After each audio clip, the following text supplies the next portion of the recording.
Okay, well, it looks to me like it's time for us to start. First order of business, can you hear me? Somebody speak up or wave or something. Yes, you're very much audible. Excellent. Is that James? Yes. Yes. Okay, well, on behalf of James and myself, welcome to everybody. Good morning, good evening, good afternoon, depending where that applies, wherever you are. I'm actually kind of surprised and delighted at the number of people here. So let's get straight to it. Oh, and more coming in all the time. Can we move along there, James? Next slide. Yep. Right, so whether or not you have been involved in the IETF before, read this. It matters. There are certain rules that apply as regards intellectual property and conduct and so on, and they're not optional. So please do read this and take it seriously. Moving on. Right, please, we need a volunteer for note-taking. Who's going to put up their hand?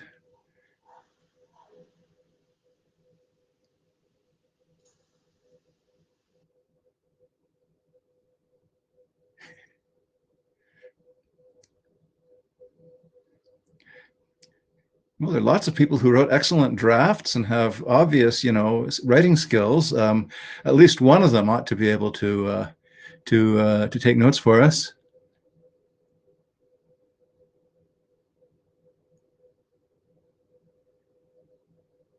I will take notes for you, Tim. I just got to pull up the Etherpad. Excellent. Who is that speaking? Sorry. It was Michael Richardson. Michael Richardson. Thank you very much, Michael. Let me know when you've got that running.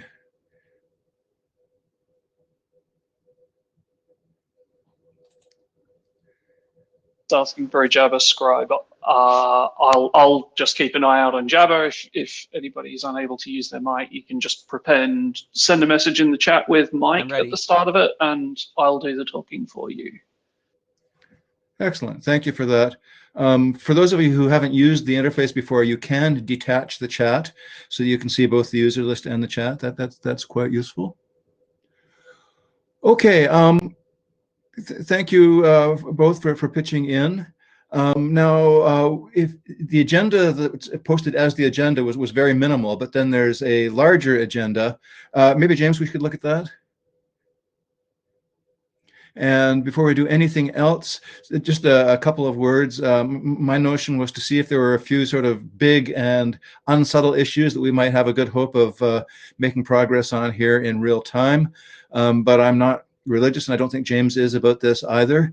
Anybody would like to object to one of these or add something they think would be a good candidate? Now would be a good time to speak up. Along with the compliance test suite, do we want to talk about the reference implementation?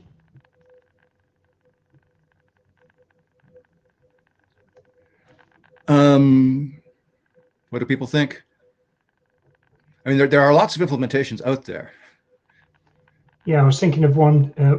I've been developing one in line with one of the drafts to kind of exercise the draft and push out any corners along with it, just to help as a way of developing the draft. So, as a working group, I think we should work on our document and not on a reference implementation. But on the other hand, I think we would be better off if we had one or two reference implementations that we can throw examples against and decide whether what the people who wrote the reference implementation understood of the document actually matches what we want out of the document.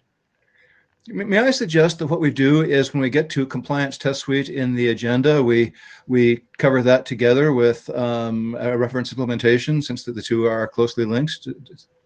Yeah, thank you. Okay, fair enough. Anything else?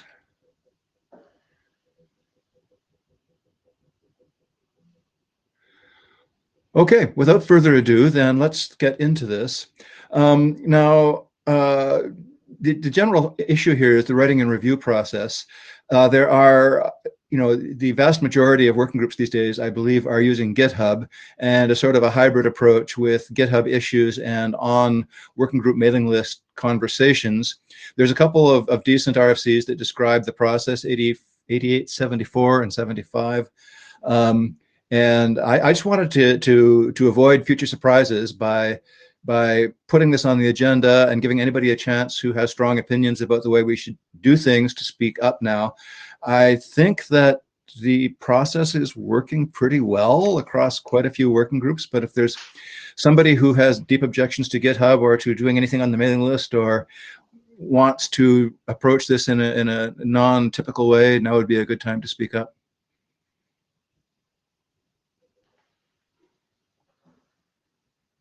And at a meta level, if you're going to speak up, let's use the list. You push the little up raise hands button, and we'll call on you. Things work better that well. So if I'm going to shut up, and if I hear silence for a little while, I'm going to assume that means everybody's fine with the typical hybrid GitHub and mailing list approach.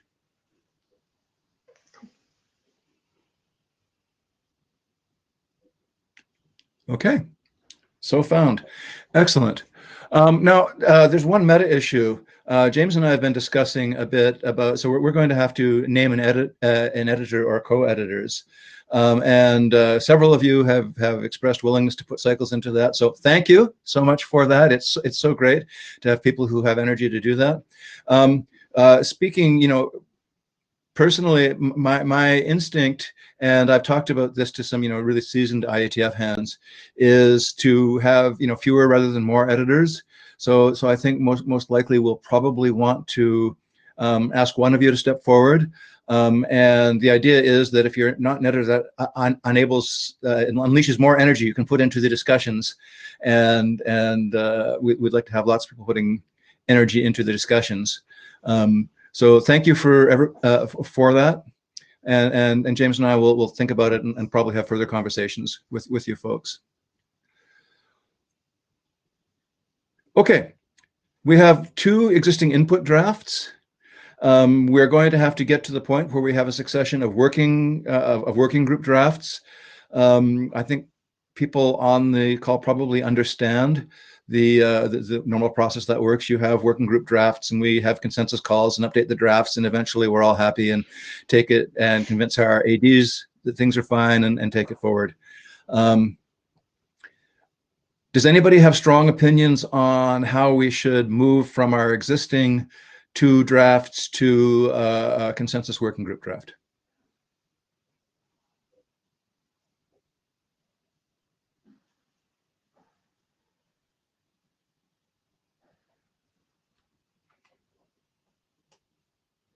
I think you're not seeing my raised hand. I'm not. Oh, sorry, I was scrolling. Karsten, go ahead.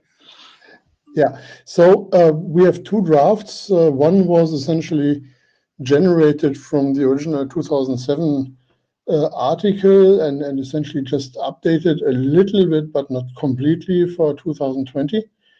And one is charging ahead and defining some details. I think that's actually a very good situation, because we have input for both the introductory part and the detailed part of the document. So the next step I think we should do is just merge the 2 drafts, which is probably easier when we have had the discussions we have to have today. So we have answers and can select between text where we have different pieces of text, but that might give us a good basis for going ahead.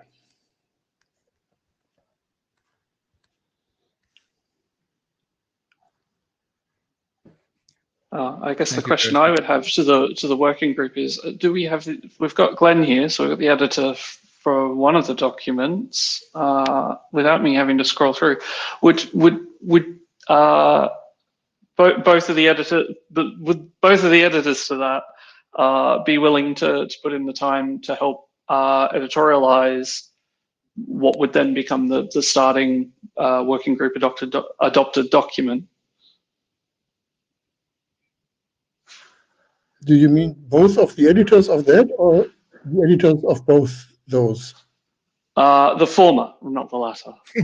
Okay. I think. Go ahead, Glenn. Glenn, you have no audio. You're muted, Glenn.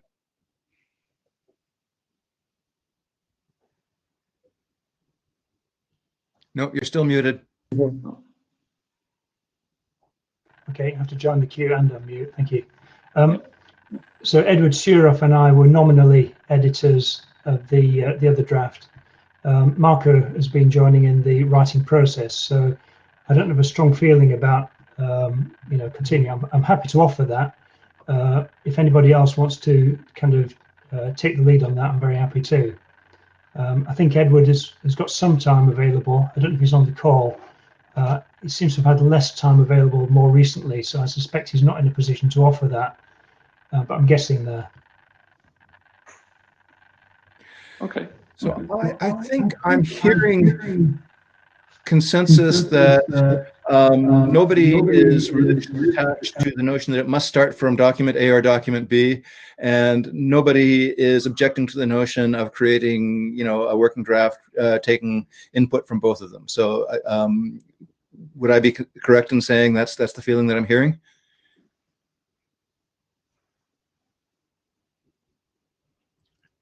Okay, hearing no objection, that's fine. I thought there were. Glenn, go ahead. Yeah, I'll just voice one concern, which is that there are a number of things in the original Gerstner article which were kind of dangling links, things that weren't dereferenceable, promises that weren't delivered and such like. And I was a little bit concerned that if we took that as a starting point, the camel would have got its nose under our tent, as it were, and we could soon end up with the whole camel there, if you use that analogy. And so I'd be happy to take that as input and cut and paste sections of it to provide introductory material. So I'd prefer to start with a blank slate sheet, or possibly start with the draft that I've been working on, because the approach there was to go for a minimal subset that should be non-contentious and should satisfy the consensus amongst the current implementations. So I was trying to be conservative there so that it'd be easy to adopt. But I don't mind if we start from a blank sheet and cut and paste from both of them, but I'd just be a little bit nervous about taking the whole of the Gerstner document to start with, because it's very difficult to remove text. I think it's easier to add text incrementally. That's my personal position. Does anybody know if Hans Gerstner is actually interested in participating in this work? Well, Karsten, you know? Stefan told me that he is interested in this work. His focus has shifted back from computer-related stuff to mechanical engineering-related stuff in the last decade or so. So he's not going to put in major cycles, but he's certainly interested. And he has already asked me about the progress of this activity, because things take some time starting up in the IETF. So I think he will be around. I think he won't have strong opinions on detailed issues, but I think he's generally happy with the approach of finally having a document here.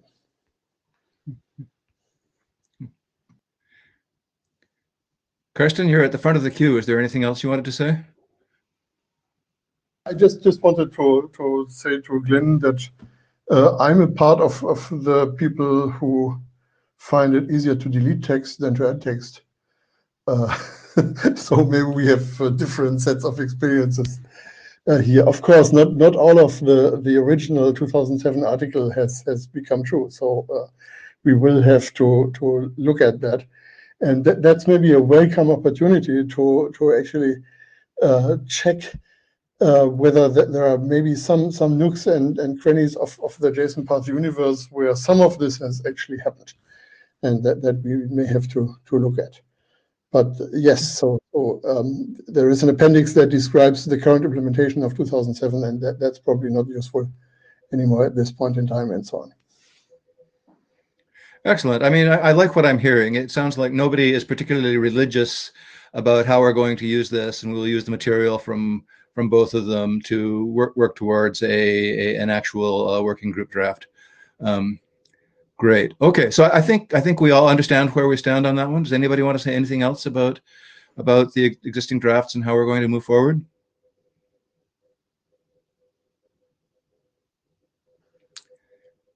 Excellent. Okay, so moving on the agenda, there's the compliance test suite and the related, reference implementation. I'm perhaps being a little bit self-indulgent in putting on this, having had a lot of experience in this stuff. I think that compliance tests are insanely valuable, and I understand they're never the part of the official output of a working group, but I just wanted to put on the record that I'd really like it a lot if we produced a compliance test suite that was conformant with the actual document that we produced. So, Glenn, is that entirely your work up till now? Yeah, the CTS that's part of the reference implementation repos is my doing. Yeah, one or two people may have chipped away at it, but it's mainly my doing. Okay, and you're okay with posting that I haven't looked. It's on a repo, and you'll be open to taking PRs and things like that? Sure, yeah.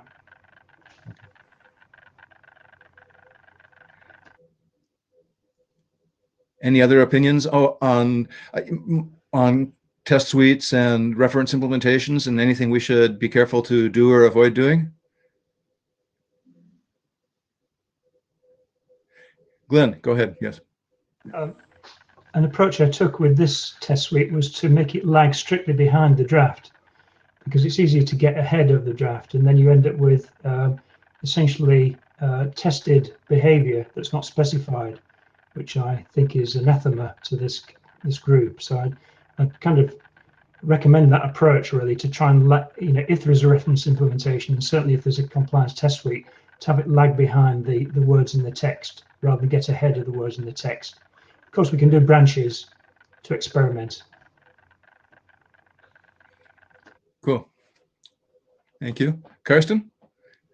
Yeah, what Glenn said. So it's really easy to have a document that doesn't really describe things, and a compliance test suite that does, and then you run into ambiguities and so on. So it's probably a good idea to have a good way to reference back from the test suite to the document, to make sure that things that are in there are either rooted in the document or are actually proposals for something that needs to be put in the document but isn't there yet. So I think it's useful to have that as part of a test suite, as long as it's clearly separated. But I would like to repeat my observation that it's not really the job of the working group to do compliance test suites and reference implementations. Actually, some IETF groups have done that. So, for instance, the Opus people have actually generated a reference implementation. So we could do that, but it would be a somewhat unusual way of going forward for a working group like this. Okay, understood. Alexander? Yes, thanks everyone. I want to second what Karsten has said. I think we should be careful so that not the reference implementation actually drives the standardization effort, because what could happen is that people actually look us sideways on the implementation and say, oh, we actually found out that it would be much nicer if we tweaked here and there, so that the implementation suddenly becomes the driving force in standardization. And I think that shouldn't happen. Yeah. So the reference implementation, or however you want to call it, compliance suite, shouldn't be an official work item of the working group in the first place. Yeah, good point. I hadn't actually considered the issue of the official status, but that's a good one we should look at. I had seen it as unofficial. I'm reflecting a personal bias. I have found that having a test suite actually more than a reference implementation to be tremendously useful. And what you cautioned against, actually something that I found useful, is if a change comes in and it turns out to be really hard to implement in the test suite, or really hard to test, that maybe a pretty good signal that maybe there's you want to look carefully at that. Rick Taylor, please go ahead. I'll try again, unmuted. Actually, Tim, you just covered pretty much my point, which was test suite as a working group item seems a bit of a stretch, but a set of worked examples with canonical results. So rather than the test suite implementation, the body of data, sorry, it's early and my brain's not running at full speed, a body of data to use as a suite check for your own implementation would be incredibly useful and possibly a valid working group item. Okay. Fair enough. I will take an action item to find out, what is the conventional wisdom about potentially actually adopting such a thing as a working group item. I would be in favor of having that done either way. But anyhow, yeah. Karsten again. Yeah. So let me contradict myself. We like to have good examples in specifications. And that may be somewhat of an anathema to people who think that specifications should be overly formal documents that you need a PhD to understand, and so on. That's not usually the way we do things in the IETF. So good examples are kind of a test suite a little bit. And we actually have built test suites out of the examples in an RFC. But there's essentially never a way to be complete in that. But implementers tend to read the examples first and then the text, and not the other way around. And Julian has a comment. Julian, do you want me to say that? Sorry, say again. Julian has a comment in the chat. So Julian has said that's what we did for the HTTP structured headers specification. Except that I don't know what that is. Yes. Julian, any more detail on that would be welcome. In the meantime, Julian's on the queue. Excellent. We'll get to him. Glenn? Yeah. I understand that a piece of software is going to rot over time, and so it can't be a deliverable of a working group because it will just become irrelevant. But given that the compliance test suite is probably going to be a piece of JSON text, we could even make that an appendix of the internet draft.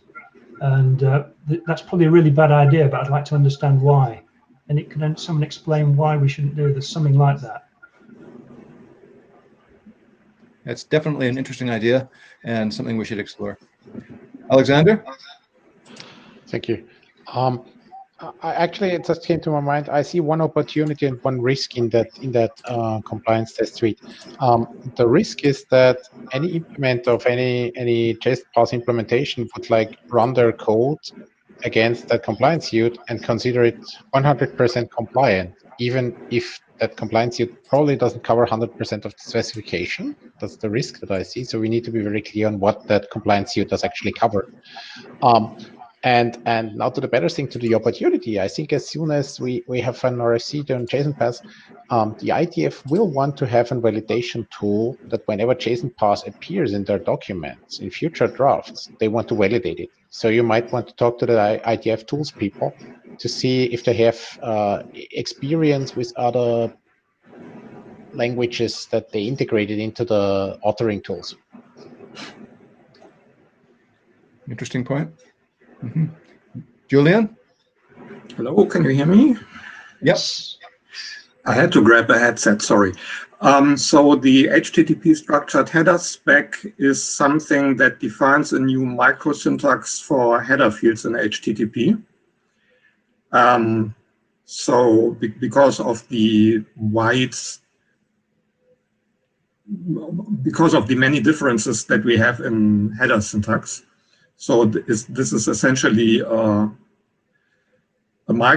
language to describe header field syntax. And so that spec is currently in OS 48, soon to be published. And the working group, or actually the editor of the spec, Mark Nottingham, came up with a set of test inputs. And expected test output. So that's not part of the spec, but that happened in parallel to writing the spec. And following up to what was just asked before, in the new v3 RFC format world, we can tag source code and artwork with types, and based on the type, we can run validation tools on that. That's not yet part of the RFC publication process, but for instance, it's part of the tool chains that many working groups or some working groups use to build their specs from Markdown. So in particular, Mark Nottingham just wrote a validator for HTTP messages that you might have in examples. So this is relatively new, but we should look into that, and that's clearly possible. Cool. Glenn, you might want to have a look at that. Okay. Rick again? Hi, guys. I just had a quick look at the JSON pointer RFC, just as a sort of cross-reference, and that has some examples which, you know, personally I found extremely useful to start building a test validation suite from. So perhaps as a pragmatic approach, at least having some examples that are fairly canonical and cover most of the corner cases within the actual specification goes a long way. And then the working group can worry about producing a test suite as a further charter item. That would just be my approach. Yeah, cool. I mean, my experience is I've you know been engaged in the development of various DSLs of one kind or another, and I noticed the ones that when they launch have a command line validator that anybody can just download and run.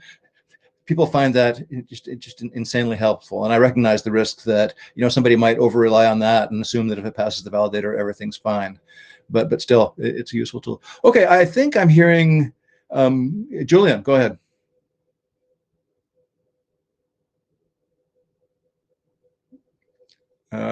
You're muted, Julian. Can you hear me? Sorry. Yeah. One more thought about test cases. So if we have test cases, it's extremely helpful to have also test cases for invalid syntax and potentially also for example diagnostics that you might want to produce, because that's a good way to avoid having implementations accept things that they shouldn't accept. So we want to, that's actually a good point. Do we want to be draconic in error handling? Just a question. I think we should. Mm-hmm. Yep, that's clearly an issue for the working group to take up. We're going to have something to say about error semantics. Okay, I think I could summarize our consensus as everybody seems to be friendly to the idea of something ranging from one extreme to having good examples to on the other extreme having a fairly complete to another option having test inputs and outputs to actually having runnable code. And I think we can all agree that work done in any of these areas is helpful. We'll have to see if any of it has official standing. But I certainly think we're all friendly to such work and would appreciate it, anybody who does it. Anything more on the subject before we move along?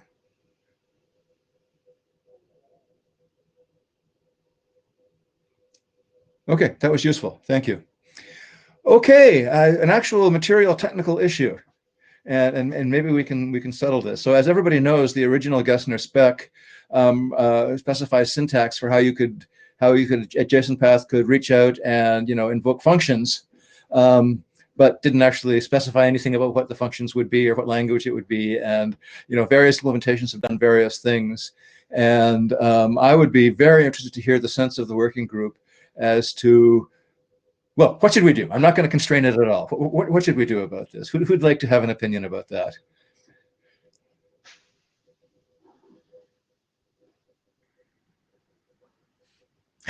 Karsten, go ahead. Yeah, I don't understand the question. What does specify scripting language mean? The original article says use whatever scripting language you have, and that's certainly not a model that is very useful. And specifying a scripting language might mean we come up with an expression language that can be used in JSON path, or it might mean, oh, let's all do Python, and you can do Python in these parentheses, and problem solved. And I think the answer to the second approach is no. And the answer to the first approach is yes. So let's specify that expression language and find out what is actually needed in that expression language. So the original code from Stefan had essentially a regex parser for this expression language. So it was very limited in the level of complexity you could express with it. But it actually already turned out to be useful for people. So I think, yes, we should specify that expression language. Rick? Carsten beat me to it. I'm in full agreement with Carsten. So specifying the syntax for the expressions used for searching, absolutely. Specifying external function access is a step too far, and I think is out of scope.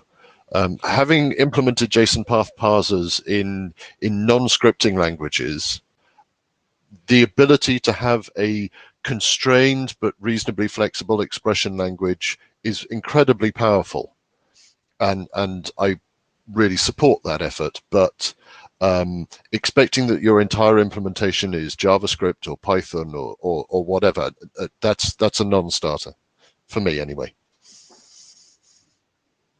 Glenn? Yeah, I think I agree with what's been said so far. There is a bit of a distinction in my mind between filters, the square brackets, question mark, round brackets stuff, and the kind of scripting expression side of things, which seems more open-ended.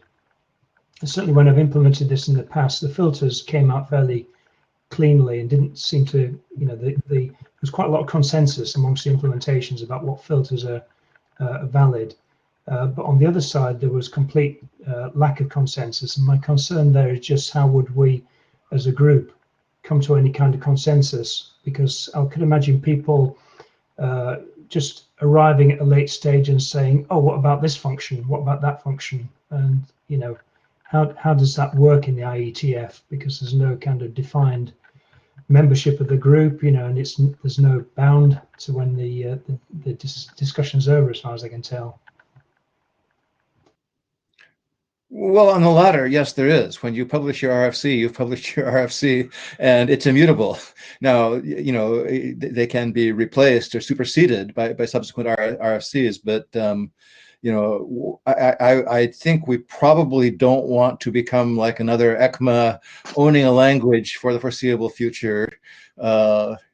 Please, no. But I hear what you're saying. Rick? I'm agreeing again, roughly, with everyone.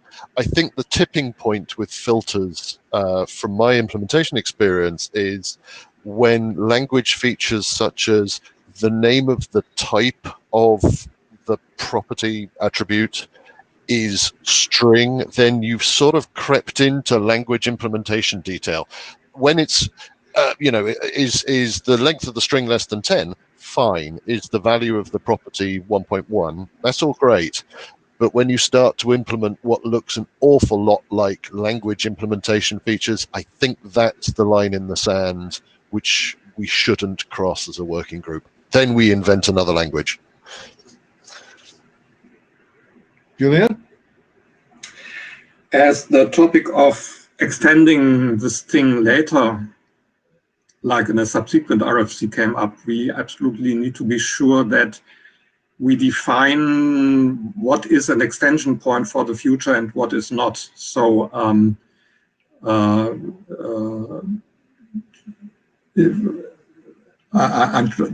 for instance, in the HTTP2 work, we found that things that were supposed to be extension points and be useful for future modifications of the protocol were not implemented properly. So once those things get exercised, these implementations break. So we need to have a plan for what is must ignore and what is must understand if you see something that you don't expect. Just a thought. Mm-hmm. Karsten again? Yeah, I would have brought up extension points if Julian hadn't beat me to it. So I think that's really important to understand. And I think it's also really important, as you said, to exercise extension points. So the draft, the first specification, the first RFC should already use its own extension point mechanism. And in the IETF, we have a pretty good way to organize these extension points by running IANA registries with designated experts that serve as a gating function to what gets into the extension point and what doesn't. So one of the interesting questions here will be to decide how liberal or how conservative that gating function needs to be. So I don't want to anticipate the discussion here, but extension points are really important. And one of the nice things of having a good extension point mechanism is that the base mechanism of the language can actually get pretty small, because you can put lots of stuff into extension points. We noticed that in CDDL, where all of the new stuff we have been doing in the last 1 or 2 years went into the one extension point we provided, and for some reason it just worked, and we consider ourselves very lucky there. Marco. I comment back on the JSON on whether we can use the type freely, or if this does a implementation detail. I think we should reason whether the well-known types defined in the JSON standard itself are still, whether they do belong here, and I think they should. So we can freely talk about what types the node have in the filter language. Cool. Okay, I put myself on the queue because I actually wanted to say something technical here. So when you start talking about extension points, I start to get a little bit nervous. The the classic example of a standard with a lot of extension points is SQL, which has an infinite number of extension points and has zero interoperability. So you have to be careful that an extension point isn't an excuse for vendors to stake out land grabs and so on. So when we get to technical discussions, I'm probably going to be quite conservative about what we say about extension points. So I'll take myself back off. How do I do that? Oh, yes, here. So I think what I'm hearing is that the sense of the group, for the people at least who are speaking up, is that the filtering capability seems to have fairly broad support. Nobody seems to want to either adopt an existing language or invent a new one. But as I said, filtering has a strong support, and we've heard a couple of voices talk about the importance of having good, clean extension points. And I freely admit I don't know what that means, but we should record that concern and make sure we address it as we go forward. Okay, this is an important issue, so I don't want to move off it. Let me see, we're doing just fine for time. Wow, we're doing excellent for time. We have a full 2 hours here. No further comments on scripting and filters? Fine. Okay. Next one. What can we say about the result of evaluating a JSON path? Now, the reason this came up was in the discussion, the early discussion we had, somebody said, well, of course, everything that comes back is by definition an array. And I went, oh, really?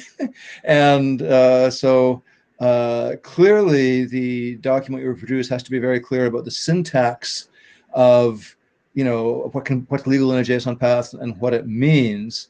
But given that this is going to be embedded in many programming languages, I'm wondering what, in fact, we can say about what the result of evaluating a JSON path is. Does anybody have strong opinions on that? Rick. Okay, so there's a mutability issue which has always slightly worried me with JSON pointer, and I think might creep into JSON path as well, which is, I'm not sure how this is going to work with JSON path, but I know at least with JSON pointer you can say,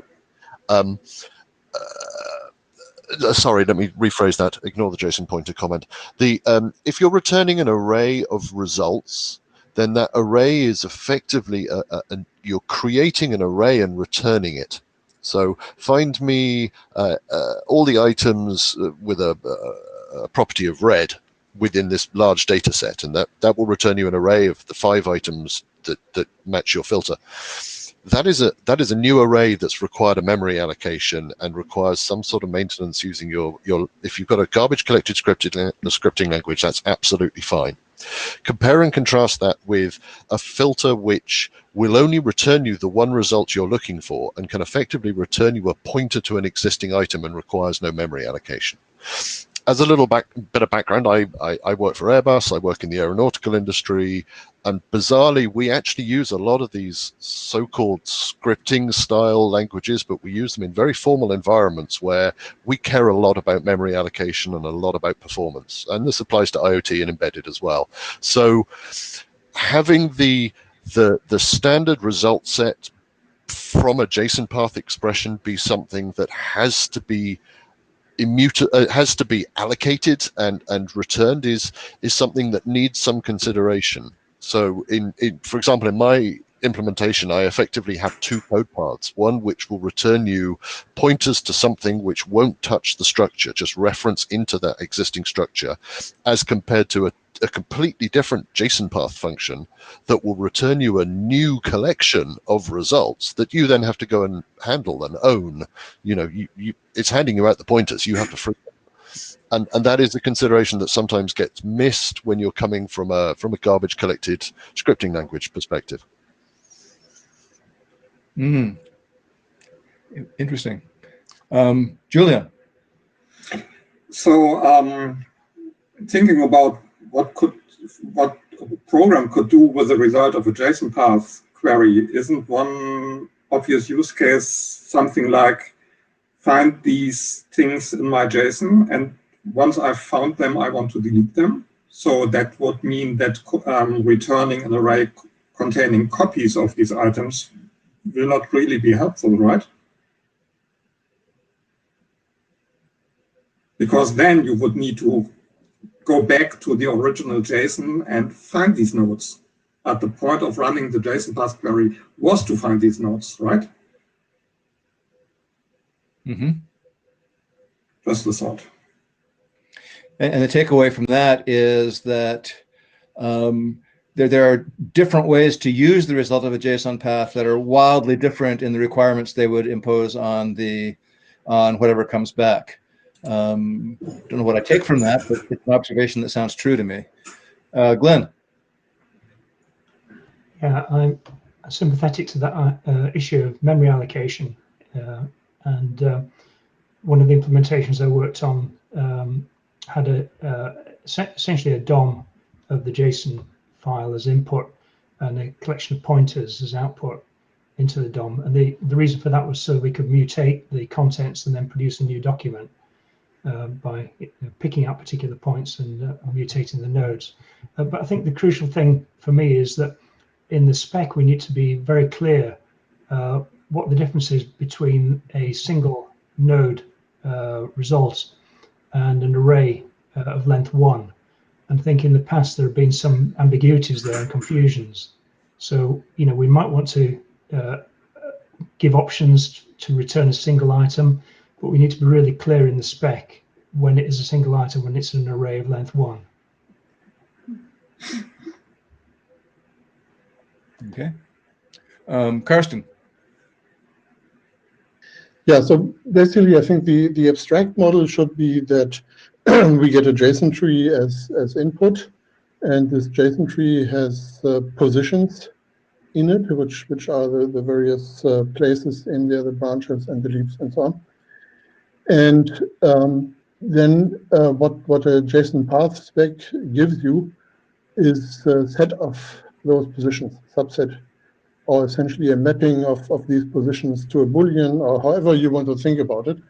But it just selects part of that tree. And I think part of the confusion is that the discussion then always turned into how do we represent this in environment X? And of course, there is no natural representation for the set of positions, for instance, in JSON. So Stefan's original document talks about returning the values at those positions or returning output paths that are essentially JSON pointers into the structure. And both are representations, but I think we should not think in terms of those representations. We should think in terms of the concept of marking the JSON tree with part of the result and not part of the result. And that's essentially what the JSON path expression returns. Mm-hmm. I put myself on the queue, so I'm going to speak here. Listening to this makes me a little bit pessimistic about our ability to specify the output, because I can think of so many different needs. We use this very, very heavily in a couple of products at AWS. That we're running a million events a second through something, and if you matched an event, then you could apply a JSON path to the event to say what the customer, what the receiver of the event would see. And if you said something like $.A.B, and that was just the number 4, then that meant that the customer expected to get a 4, and that's all it expected to get. And I think that's also a perfectly reasonable use case, which would be, and it would be unfortunate if our spec ruled out any of these perfectly reasonable use cases I've just heard about, which bothers me a little bit, because it would also be nice to have a level of precision about what you can expect to get, and to the expect that people who map it into a new programming language wouldn't be surprised by the mapping you get. Anyhow, no, I don't know what I think about this yet. Anyhow, Marco. Just to complicate things no further, if you have like an array of arrays as the top level, and you have one array that contains only one such element, one array, when you then select all the elements of the top level array, you will get, as a result, one array. So is the result like on one array or a singleton array that contains an array, or is it the array? Is that the top level array? And it's confusing. Glenn, back to you. It was essentially a similar point, really. My mind went blank. Come back to me. Okay, back to Rick. This is a discussion around return by value or return by reference. And there are pros and cons to both, of course. I think Carsten touched on the fact that we have the mechanisms for reference. It's JSON pointer. It exists. It will give us a reference back to the original tree. I think this is solvable. I think it just needs to be covered and not ignored. So I'm not too worried, and I'm glad we're having this discussion. Mm-hmm. Mm-hmm. Okay, Carsten. Yeah, again, I think it's really useful to be able to separate the abstract concept of the result of a JSON path expression and the various forms in which they can be returned. And I think, Tim, the example you gave where you expect the JSON path expression to return exactly one position, and are actually interested in the value from that is indeed a very common use case, and we definitely should make sure that gets some attention. For a JSON path processor, it's currently not easy to find out whether that is what you actually want. So do you want to get a set of nodes back, or do you want to get a single node back? So it essentially becomes an exception if there is more than one node, or even an exception if there is only 0 nodes being return. So that's one of the little problems that I have with JSON path, where I don't know whether we are going to solve that.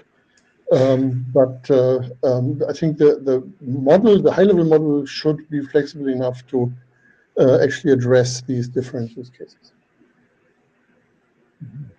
Interesting. Glenn. Yeah, I remembered what I was going to say.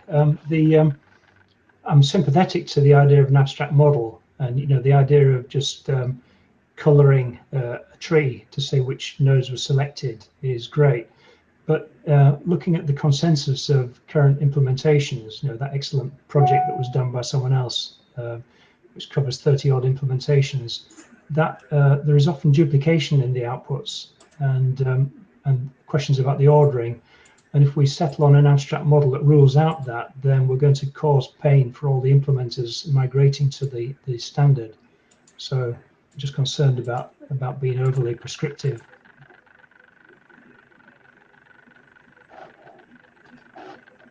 Marco.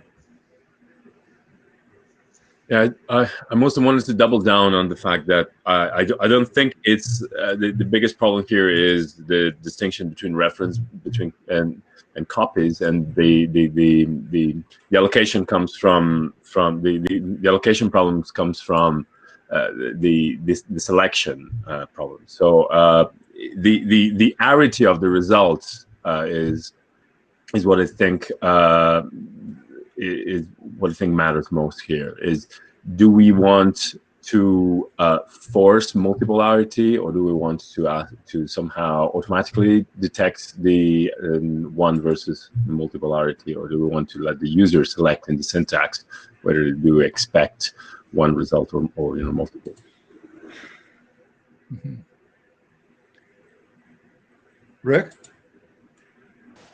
It occurs to me, I've posted this in the Jabber, but the Jabber's got such a long lag on it, I decided just to step to the mic. There's without affecting the syntax or the search mechanisms, etc., of JSON path, surely you can specify a find first operation and compare it to a find all operation, and therefore specify find first will perform the following JSON path evaluation as detailed in section X, and will return the first result. And a find all will do this, but will return all results found as an array.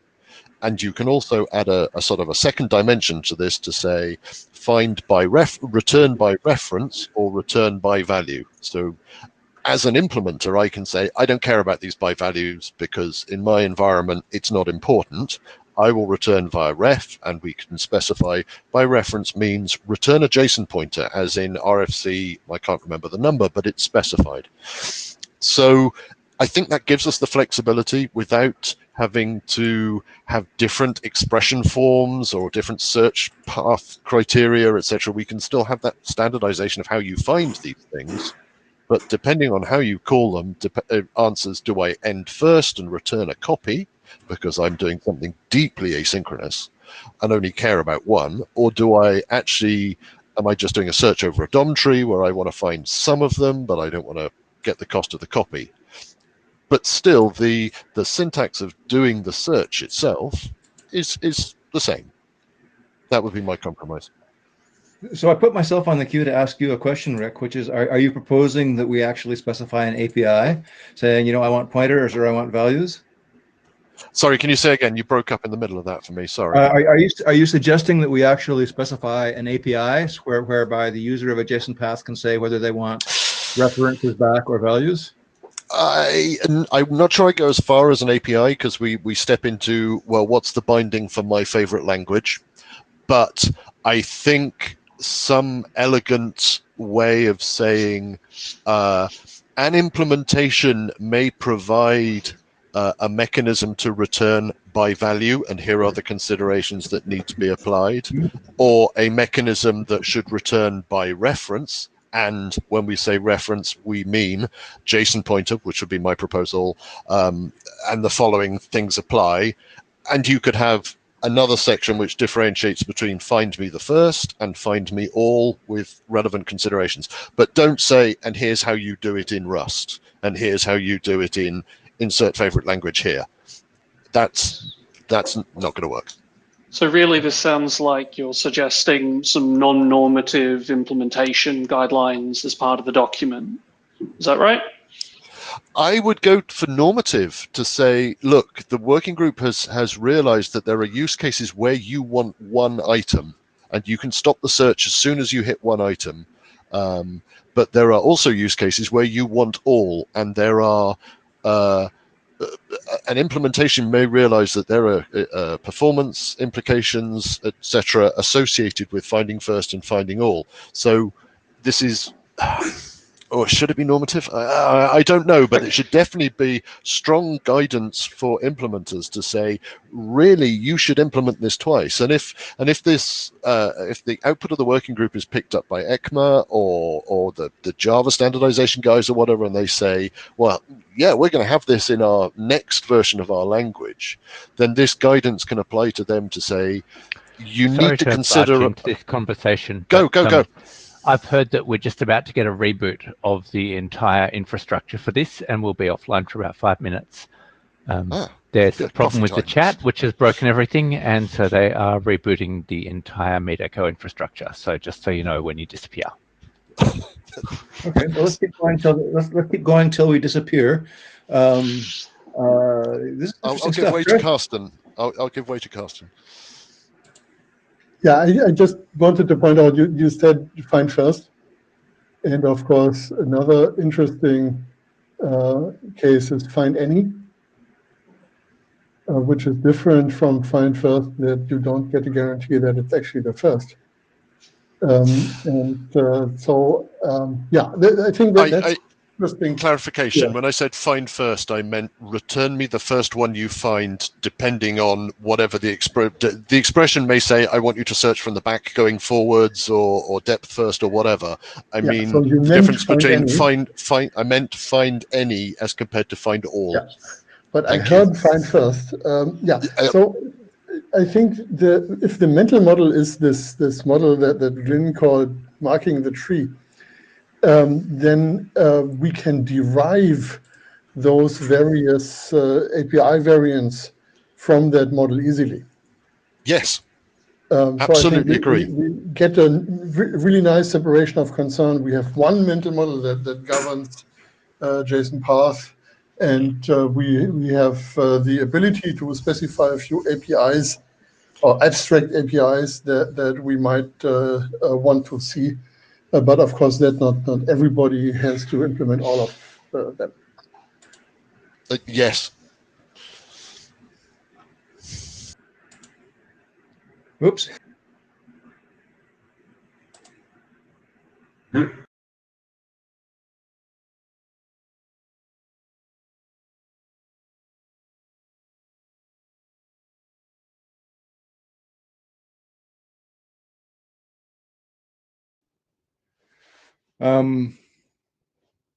My meeting is back. Same here. It was a very quick reboot. That was really fast. For me as well. It may bounce again. Who knows? Whoever did that, I'm super impressed.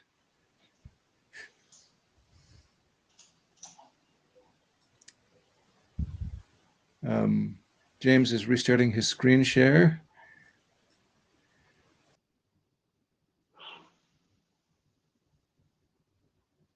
There we go. That should be back.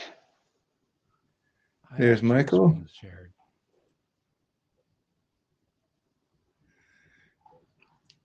Not sure what happened to the chat. The chat. Wait a second. There seems to be no chat anymore. They said they had chat problems, which was the cause of the reboot. So the chat might be running behind. Oh, here it is. It seems to have returned. But there's nothing in it.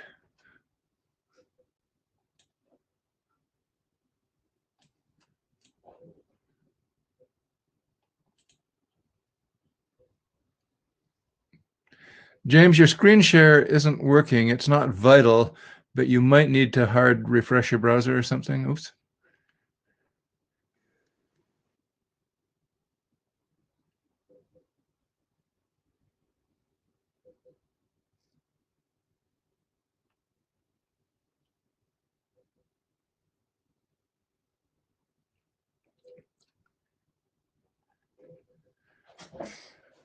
Okay, it sounds like we're mostly here again. James's screen share is having trouble, but I don't think it's that essential. We were on the last delineated item, I think, on the agenda, which produced some, I thought, some really interesting discussion. Let me see if I can try and summarize where we've got to. Is that I think we agree that the variety of uses to which the evaluation of a JSON path expression can be put makes it difficult to be very prescriptive. And also the different number of programming languages is going to be embedded in are going to make it hard to be terribly prescriptive about exactly what form that return takes. But there is certainly scope for us to write strong guidance into the document for implementers about the kinds of requirements they should be prepared to solve. Any other key points from this discussion we want to capture, or does anybody want to add anything further? Yeah, Rick, go ahead. So one last thought on this subject. I think it may be worth in the actual JSON path specification enumerating these different methods of acquiring a result. The reason being, I'm doing a fair amount of heavy lifting with JSON schema at the moment, and JSON schema uses JSON pointer as part of its structure. So a certain part of a schema is defined as, this is a JSON pointer to somewhere else. Now, if that was to be extended to say, or changed to say, this is a JSON path to somewhere else, but the consumer of that JSON path is expecting only a single result, then whoever is specifying that mechanism needs to be able to say, this is a JSON path returning only a single result as defined in RFC blah, blah, blah, type section 3, which defines a JSON path returning a single result as compared to a JSON path returning multiple results. So rather than just advice to implementers, I think it's worth having these things normatively named so that they can be referred to by other specifications. I like that point a lot, of having normative names to specify these behaviors. Glenn? And there was discussion about whether to call one of the APIs find first or find any. I think that raises a really important point, which is, what's our attitude to non-determinism in the spec? I see non-determinism as being a strength because it gives you freedom to implement in a more efficient way or a different way. Some people think non-determinism in a spec is a weakness and is something to be avoided at all costs. So I just wanted to raise that in case anybody has strong feelings about that, apart from me.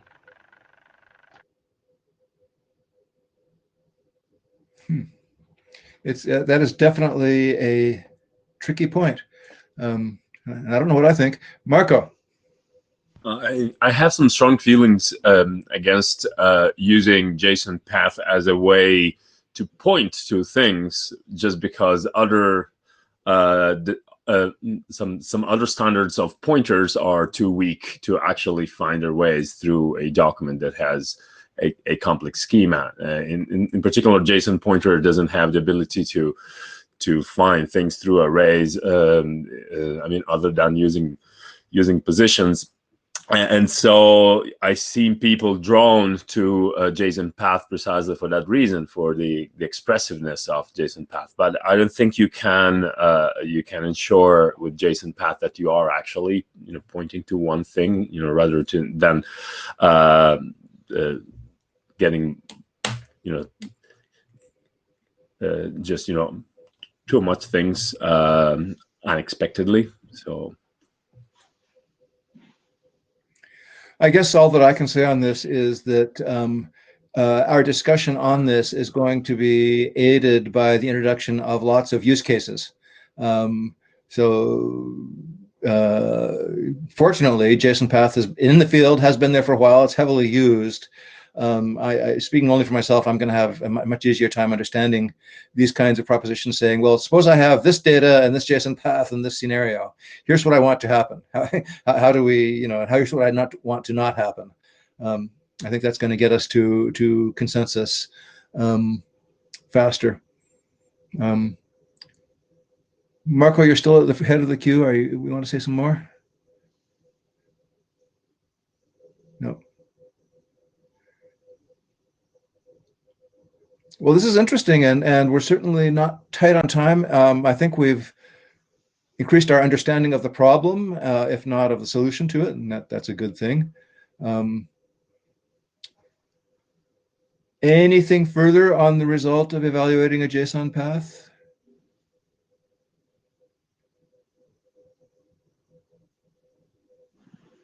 Okay, at this point, we have run through our agenda and any other business, things that we forgot to discuss, things that I foolishly suppressed because I thought we'd be short on time, but we're not. Karsten. Yeah, I think it may be a bit early to ask this question, but early is the operative word here. We probably need to develop an understanding of the timelines we are operating on here. It's really hard to estimate the amount of work that goes into such a specification effort, but on the other hand, yeah, if we don't do any planning at all, then it's going to be even more chaotic. So I think we should try to understand what are our next milestones, and I don't mean formal milestones in the charter sense, but just things we want to achieve. And when are we going to have them, have achieved them? I think the next milestone for me is actually spending time on getting these merged drafts, or this merged draft out there. I probably also could write some text on this abstract model that we talked about. So that might be going on independently, or might go into this merged draft, depending on what the timelines of either thing is. And the other thing, of course, is to get people's favorite examples. There are lots of examples in that other project that has been mentioned, but maybe people still have examples from their practical work that they are very interested in getting right. In terms of dates, I just looked at our charter and it has no dates in it. I thought it did. I'm surprised. I could have sworn I saw Tim, it was my understanding that there was a placeholder milestone for IESG submission for mid next year. I would like to propose if the various people who are interested in editing this have the time and the brain power to do it, if we could aim between sort of now and the next IETF meeting in late March to have sort of the merge document as it were of the existing personal drafts that are out there, and to have an OO draft out there. And so that when we come around to the next meeting in the end of March, we should be fully into the motions of working through a lot of the issues that we've discussed today. I think that would be a fairly achievable goal. I'd be interested to know what the rest of the working group thinks. Yeah, I see Glenn's at the top of the list, but I also see Murray, our AD, there, and I think his opinion is highly relevant to this. Yes. His input. Murray, would you like to go ahead, please? Yeah, you just have the one milestone for June next year, which is the standards track document defining JSON path, but that can be renegotiated. So there is one there, but it's not set in stone. So tell me what else you're thinking of. I'm listening. So let me just, Glenn, I haven't forgotten about you, but I believe I heard, if I understood what James was proposing, he's proposing that we have a working group draft with consensus backing of the working group, which nonetheless is not complete by the next IETF, which is March, you said? Yeah, end of March. And my opinion is that the smart way to do this is going to start with a very, very small draft and build it out. Because I mean, there are certain aspects of JSON path that are not controversial at all. I mean, $.a.b, $square brackets 3, kind of thing are not controversial. And if we had something that did a really good job of capturing that, and even in that, there's a few corner cases and so on. If we could get to that by March, I think that would be pretty good. Other opinions? Glenn, back to you. Sorry for interrupting. Well, before I make my point I was going to make, I would say that the draft I've been working on is that form. It's the non-controversial subset, and it tries to cover the corner cases. So, let's have a look at that as a working group. What I was going to mention was the JSON path comparison project that's been done. I mentioned the 30-odd implementations that are covered. Just wondered about, since we're talking in real time, it might be good to discuss people's attitudes to existing implementations and how we see migration to the eventual standard going. How disruptive do we want to be? How accommodating do we want to be? I would like to accommodate the consensus in general. Maybe not always, maybe not when it doesn't make sense, but rather go towards the current consensus rather than away from it. Personally, but I'd be interested in other people's positions. Yeah, I put myself on the list because I on this one. So at AWS we built a couple of large, complex, vast numbers of users, vast amounts of data services, and we didn't even realize what we were doing. We just built them with JWay, and so the semantics, the language we actually de facto supported was whatever JWay did. And that was a little unfortunate. And realistically, the chance that that we would, that product will ever adopt a new JSON path syntax that's inconsistent with something that JWay does today is effectively zero, because there's literally hundreds of thousands of people just using it. So my takeaway from that is we should, try to minimize that, but let's face facts and realize that what we're building is probably for future implementers and future adopters of JSON path, because existing adopters mostly just aren't going to change. Karsten? Yeah, I think in the end there are costs to any decision, and there are costs in making the wrong decision as well. So when we do something that is not supported by the majority of the implementations, then we have the cost of causing them pain or losing them and so on.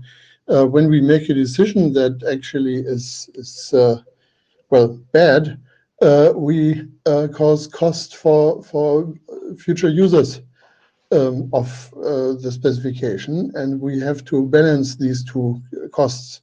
So the default answer probably is make sure to work with existing specifications, with existing implementations. But if there is some decision that we make that makes it really much more complicated for people to actually implement or use JSON path, just we want to drag a specific implementation along, that's also wrong. So I don't think this can be discussed in the absolutes. It will depend on every single case whether we go for documenting existing practice or maybe cleaning up things a little bit.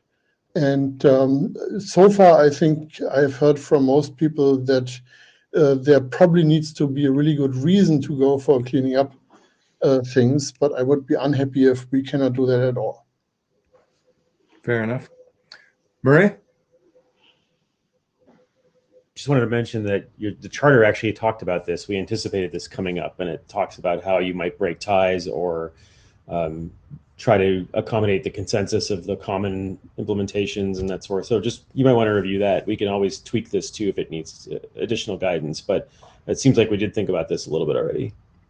Yeah, I'm just going to read from the charter. It says, the working group will develop a standards tracks JSON path specification that is technically sound and complete based on the common semantics and other aspects of existing implementations. Where there are differences, the working group will analyze those differences and make choices that rough consensus considers technically best, with an aim towards minimizing disruption. So yeah, and I agree, this is going to be a pain point for this group.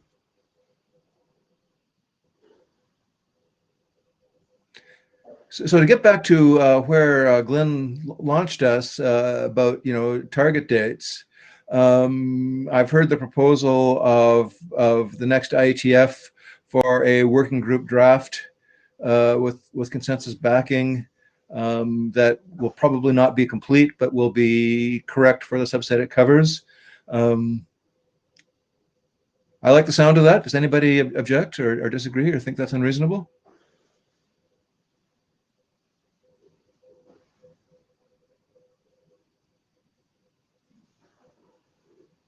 Excellent. Good. Okay. Do we have any other business? Just as a housekeeping thing, what we can do is, now that we have our GitHub organization created, thank you very much, Carsten, we can create the repositories and the necessary boilerplate so that the editors can just get on with the editing part, and I can disseminate information about that later today. Excellent, thank you.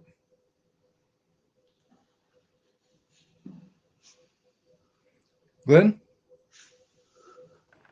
Yeah, before all this started, I picked on a GitHub org name, which is probably unfortunate now, JSONPath standard, just as a place in the sand. So I'll probably ditch that and move somewhere else for the reference implementation and CTS, because that's, may end up being entirely informal. But there's also a Slack instance, and I'll probably kill that as well because it's not going to be archived. It's not appropriate. So just wanted to mention that I'll be kind of killing off those things so that we centralize on the official organization and mailing list. Right. There's actually a procedural thing. Is it appropriate to do the compliance test if, in fact, we decide it's not an official output in that organization? I don't know. I'm gonna ask around. Julian will have experience for what they did on the structured headers. So you're probably correct, Glenn, that's probably not the right place to do it under that name. But let's not. There's no hurry. Let's make sure we get this right. Yeah, I mean, yeah. I wouldn't destroy the repo. I'd just move it into a personal repo. Sure. Yeah. Sure. Julian? Julian, audio.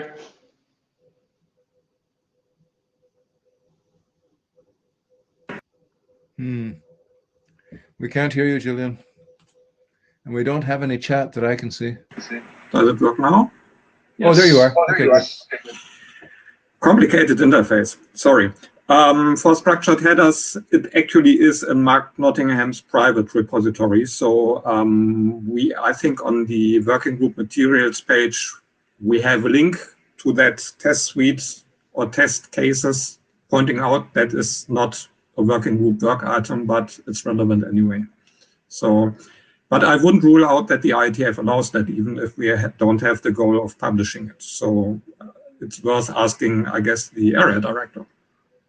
Sure, Murray. We'll talk to Murray about this and see, what the feeling is about this kind of thing. I'm a cheerleader. I think that specs that have supporting software are winners. But let's see what the community feels about this kind of stuff. There may also be some devil in the some details in 8875 which that might give us the answer to this. Correct. I didn't read it deeply, so perfectly possible. Fair enough. Okay. Any further business?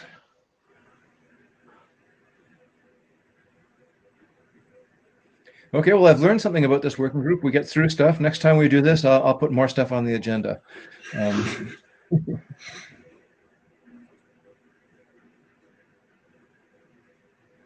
was a pretty reasonable size of group. I mean, if you have 200, it's hard. If you have 3 people, it's hard. But this group seems to have about the right size to make progress. I sincerely hope that you're right. Oh, I see some names I know who've joined. I did want to ask a question, actually. Sorry, I'm not on the queue for that. Go ahead, Glenn. We talked about consensus meetings, but I don't really have a feel for the frequency of those or the format. Do they occur only at IETF conferences, or are they more frequent?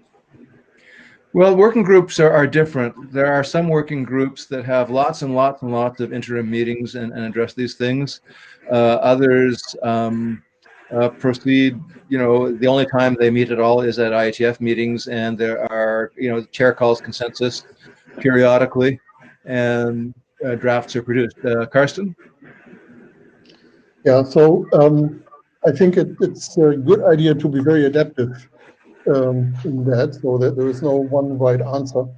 In several work groups that I'm involved in, we do have periods of quick progress where we have about bi-weekly meetings, and we try to time box them into 1 hour. So it's not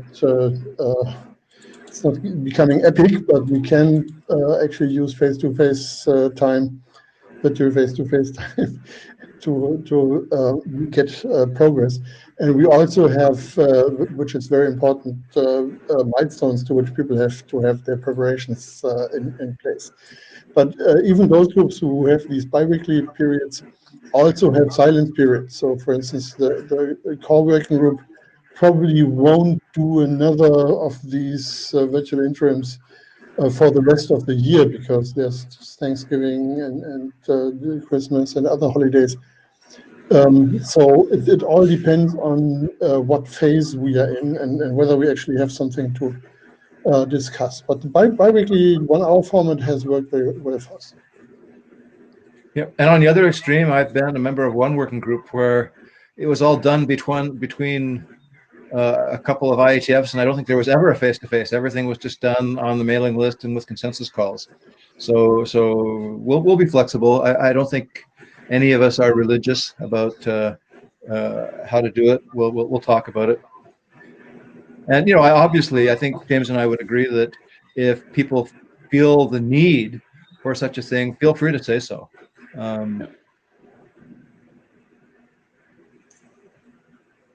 Then, of course, we might have something like design team meetings or editors meetings or things like that. So when we are trying to make progress on some things where we already have direction from the working group, but simply have to do menial work to get that reflected in the document. So I think that will also happen, because in the end we will need to have a document that is good. Yep. Okay. Glenn? Sorry, it's me again, but taking the opportunity while we're face to face. What's the process for kind of drafting and reflecting consensus into a draft? Because the approach I've taken so far has been for the draft to kind of lead the process and put up a PR, and then invite people involved to comment on the PR and then merge that. Is there some other approach that we anticipate where we kind of discuss an area on the mailing list and elsewhere and then edit it into shape? Well, the traditional IETF approach is issues come up and are discussed at an appropriate length, and then eventually the co-chairs make a consensus call, and the editors have the amusing fun of taking the consensus call and turning it into spec language. That's sort of the traditional approach. Obviously, PRs are a really good way to make arguments in some cases. Karsten? Yeah, we have recently had a discussion on that. If you have a really large working group like Quick or HTTP, then you want to have a very formal model with pull requests and working group last calls on pull requests, and then finally they go into the document. That means essentially the document is really just recording consensus that has been generated in another way. And that works well before you dive into other bureaucracies and so on. In a smaller group, it's sometimes also a good idea to have leading documents. So you are not waiting for consensus to form, but people are actually writing up things that can be in a pull request or can be in the main document. That depends on the style of editing things. It depends a bit on how many of these things are going on in parallel, which one works better. But it's much easier to get consensus on something that already is in the document, because you are not discussing it on a theoretical level. You have actually text to look at, and you can make pull requests to the changes and improve it before there is actual consensus. So yeah. Go ahead. So I agree with what Karsten said. That's what I was saying as well. Sometimes the best way to argue for a particular change is to make the change. Put in a PR saying, "Here's what I want." It also depends on whether we're arguing about the best way to express a shared understanding, or the situation which regularly arises. There's actually a disagreement in principle about what needs to be done, and then there's usually a lot more work that has to go into discussing and then making an official consensus call. Glenn, go ahead. Yeah, I guess to sharpen my question a bit, who in particular would we expect to drive the work? Do we expect the editors or editor to drive it? Do we expect the chair to drive it? Do we expect random individuals on the mailing list to drive particular issues? Well, de facto, the people who have more time and resources to put in tend to do a lot of driving. But the mechanism is that the chairs are supposed to steer the discussions and make the consensus calls. A bit passive to me.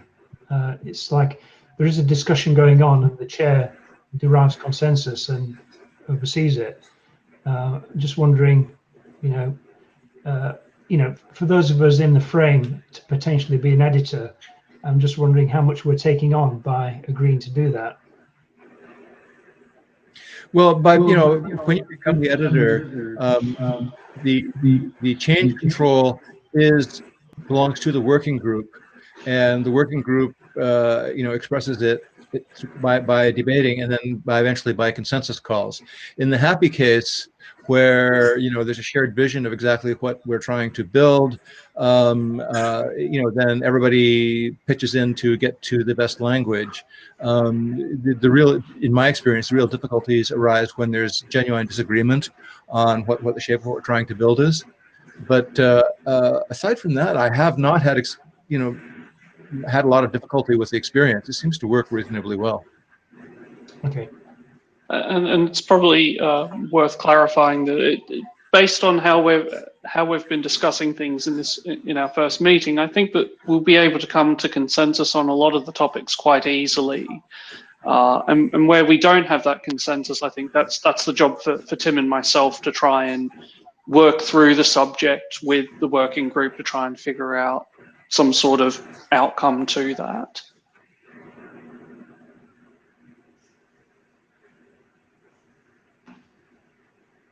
Yeah, what Tim just said is of course right, but it's only true once the working group draft has been adopted. So right now there are 2 individual drafts, and of course we can just go ahead and change them as much as we want, which will in turn influence the probability that part of the text turns up in a working group draft. In larger working groups that have more than one draft to look at, it's sometimes better not to do the working group adoption too early, because as long as drafts are individual drafts, the owners of those drafts can charge ahead and fix things without waiting for a lot of cycles through the working group. So I'm not sure we are in this situation here, but as a general statement, I wanted to point out that adoption actually completely changes the dynamics of how a document is being processed.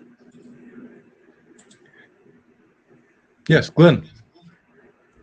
Just to that point, I was intending on the draft I've been working on to kind of halt work on that and focus on the document being developed by the working group, not to run it in parallel. So I'm very nervous about getting ahead of consensus. Based on the discussion we've had today, I agree. Whoever it was said, I'm not too worried. I think we'll probably be relatively straightforward for us to build consensus, and that's helped by the fact that we're not inventing anything, right? I mean, JSON-Path exists.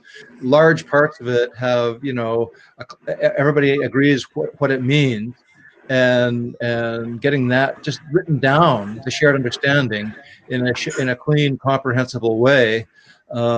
Is non-trivial, a thing that's worth working on, and I wouldn't expect a lot of disagreements along the way.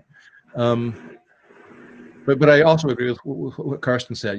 There's a lot of value in individual drafts, but once again, I really am optimistic that we can get to shared consensus, incomplete draft by March.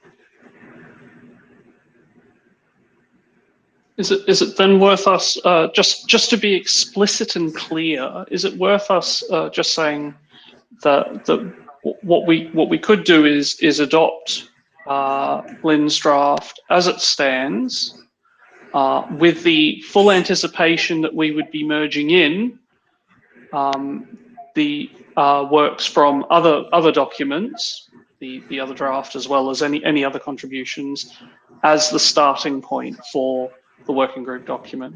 Is anybody have any particular thoughts about that?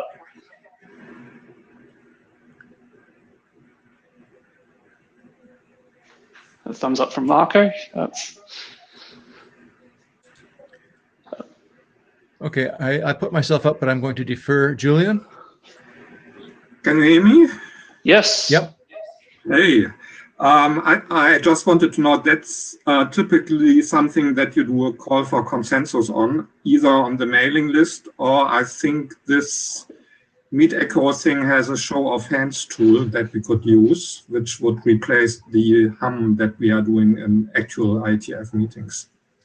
So the decision to adopt an individual draft as working group draft would be something you would do a formal call for consensus for.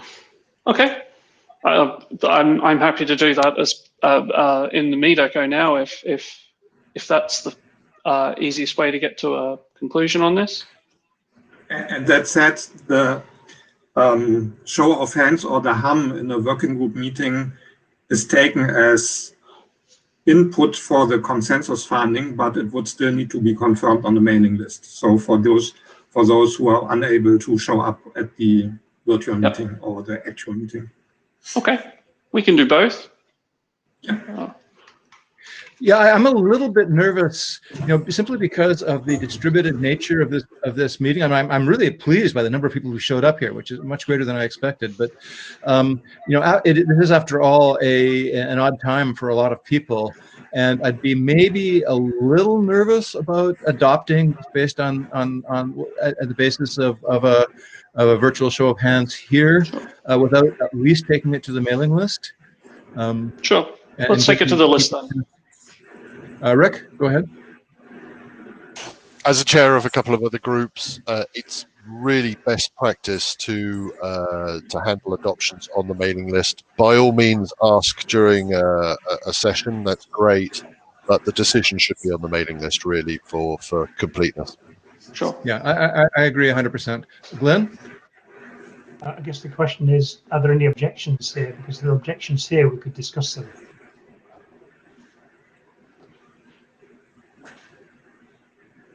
Fair enough. Glenn's raised the point. Does anybody have any specific objections? Karsten? In larger working groups, it's often a good idea to do adoption discussions in a working group meeting, because you need to find out who's actually going to work on the document, who's going to write code, who's going to review the document, and so on. So all of that doesn't occur here. We are all here in this virtual room right now because we care about this effort. So that's the part we just don't need to do. And the other part actually works better on the mailing list. The question really is what document is being adopted? I have indicated my preference for that. And that's different from what you just said. So I would not agree with the procedure. But of course, I may be just wrong. Well, I don't see any reason not to do a show of hands. So the specific proposal, if I understand it, is that the working group adopt the current state of the Glynn, Marco, and somebody else, I forget the name, draft. And let me see, let me use the show of hands meeting. So I'm going to try and do this. So that the working group adopt the current state of the Glynn et al. Draft as a draft. Okay, so I've started that.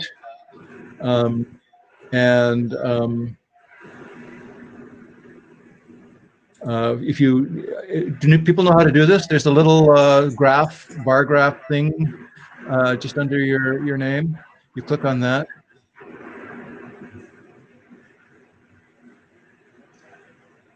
And wow, we have 22 people here. That's really excellent.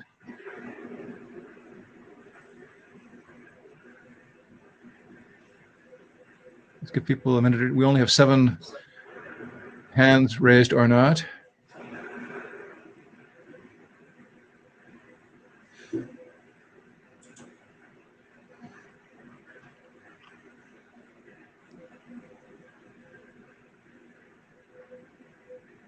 The tool allows you to not make a decision. So it seems the tool allows quite a few people are sitting here who don't know what decision they should take. Yeah. And that's just fine. If there's a lot of people who don't have an opinion, that's also perfectly okay input. So just to repeat what, or in the spirit of what Carsten said, I did not raise my hand, but that's for the only reason because I haven't looked at the draft, so I need more time, would be the answer. So ask on the mailing list and give a few days. To be honest, I have the same situation. I did read the draft, but that was a while ago, and frankly, I don't have a strong opinion. So I'm just not, my hand is not raised at the moment. Rudiger is next in the queue. Yeah. Clicking on do not raise your hand does not mean objection.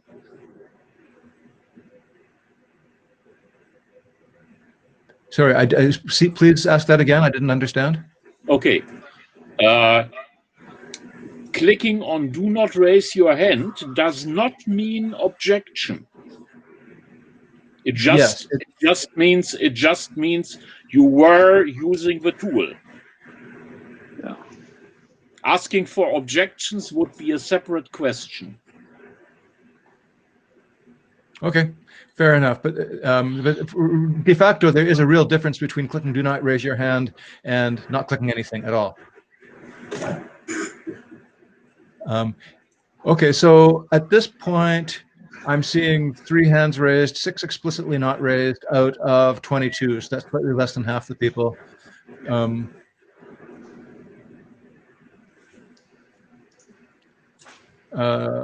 Murray. Normally when we take hums, you would ask both questions. So you would say, does anybody want this? Hum now. And then you would say, does anybody object to this? Hum now, sort of thing. So you might ask the question twice just to eliminate that. But this is, that's not a major point, I don't think, since you're planning to take this to the list anyway. Yeah.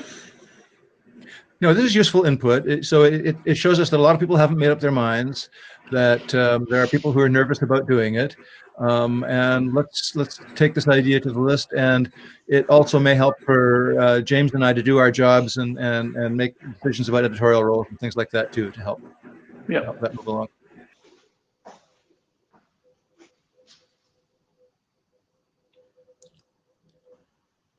Okay, that's enough votes. I'll end the session. It was 3-6, 3 and 6.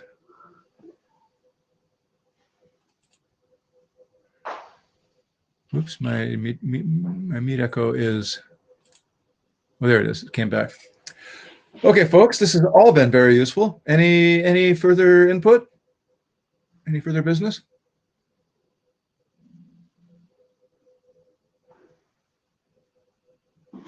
Well, with that, I'm going to say thank you. Once again, good morning, good afternoon, and good evening. Thank you for coming out. I'm really pleased with the. It seems like we have, broadly speaking, a shared understanding of what it is we're trying to do here, and a good understanding of the problem. So I'm super optimistic that we are going to get a good result. So, thank you, everybody. James, any closing remarks? No, I think you've done a good job covering it. Thank you, everyone, for your time and participation. Cool. Okay, thanks, everybody. Thanks, everyone. Talk to you later.